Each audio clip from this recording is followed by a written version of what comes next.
Every successful practice has a moment no one brags about. It's a miss, a mistake, a setback. Fail Forward is a short series where dentists and practice owners share the failure that forced them to grow and the change that made everything better. This is where progress really begins. Hi, I'm Dr. Alan Stern, and I'm here to tell you that adversity can be your best friend. Back when I was practicing, I made a number of very serious strategic mistakes. I bought a house that I couldn't afford. I engaged some consultants and advisors who were way, way inappropriate for what I needed, and I was paying them tremendously. And as a result of all that, I found myself in my late 40s living paycheck to paycheck. And that went well into my early 50s. And at that time, I was down hard. I was emotionally down. I was financially down. I saw that my future is gloomy, and my emotions were riding on every patient that walked in the door. If a patient didn't accept treatment, oh my goodness, the world was coming apart. I realized that I needed help, and I spoke to a dear friend of mine who led me to the right financial advisor. And the financial advisor told me this: Alan, sell your house. What? At that time, I was a 30-year practitioner. Me sell my house? No way. And then my financial advisor, Jim DiNardo, showed me the numbers. And I looked at him and I looked at my wife and I said, okay, we'll sell the house.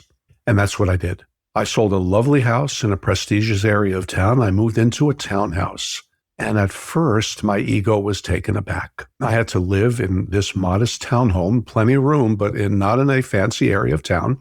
And all of a sudden, cash flowed. Money became a non-issue. We were able to save. We were able to hire nutritionists and personal trainers to get us into shape. And when the person said they didn't want to go with the treatment plan that I recommended, okay, next. It was not a big deal.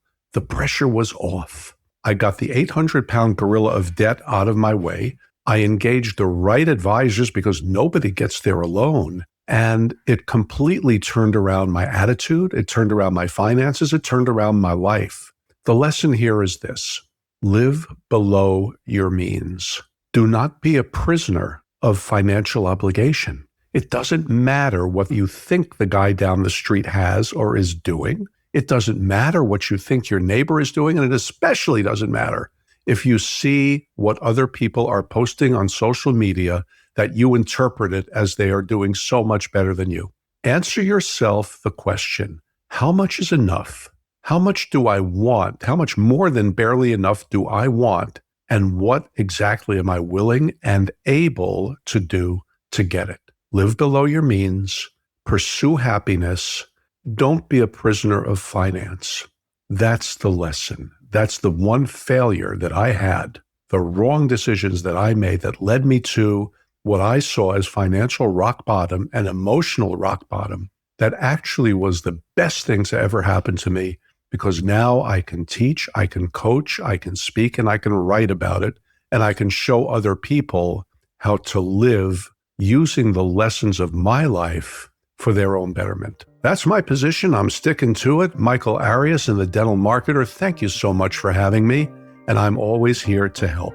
Before you move on, write down your own fail forward moment, the one that changed how you think, lead, or decide today. And if you're willing, share it inside our Facebook group, the Dental Marketer Society Facebook group. There's going to be a link in the show notes below. And your story might be exactly what someone else needs to hear.